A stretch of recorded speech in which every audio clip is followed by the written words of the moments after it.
میں ممکن ہے مجھ سے کئی غلطیاں ہوئی ہوں، میں خطا کار انسان ہوں، لیکن بغیر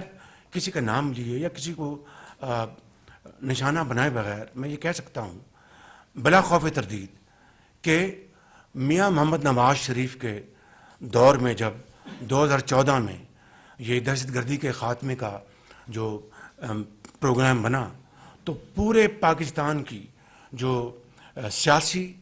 اور جو پاکستان کی جو مذہبی قیادت یہ اسی کمرے میں موجود تھی، پورے پاکستان کی، کوئی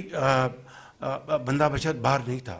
سو یو انڈرسٹینڈ میں کیا کہہ رہا ہوں، سب موجود اس میں، عسکری قیادت تھی اور وہاں پر فیصلہ ہوا،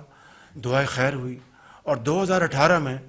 یہ دہشت گردی ملک کے ماتھے سے اس کا نشان مٹ گیا پاکستان سے، اور دنیا ورتائے حیرت میں تھی کہ یہ کس طرح ہو گیا کہ پاکستان میں دہشت گردی کا خاتمہ ہو گیا. 80,000 لوگوں کی قربانیاں، عام آدمی کی، کے پی کے جوانوں، ماؤں بہنوں کی، سیاسی خاندانوں کی، سندھ میں، بلوچستان میں، پنجاب میں، پولیس افواج پاکستان کے افسروں، جوانوں، ان کے بیٹیوں نے قربانیاں دی، تب جا کر یہ اپنا اس ناسور کو ختم کیا گیا. اور اس کے نتیجے میں 130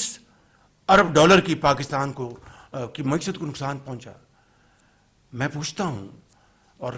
پوچھنا آپ سب کا میرا حق ہے، کہ یہ دوبارہ کیا ہوا کہ اس کے بعد دوبارہ یہ افریت اس نے سر اٹھایا، کیوں اٹھایا، کیسے اٹھایا؟ اور آج آپ دیکھتے ہیں کہ کے پی میں، بلوچستان میں آج ہر روز کوئی دن نہیں گزرتا جہاں پر دہشت گردی کا واقعہ نہیں ہوتا.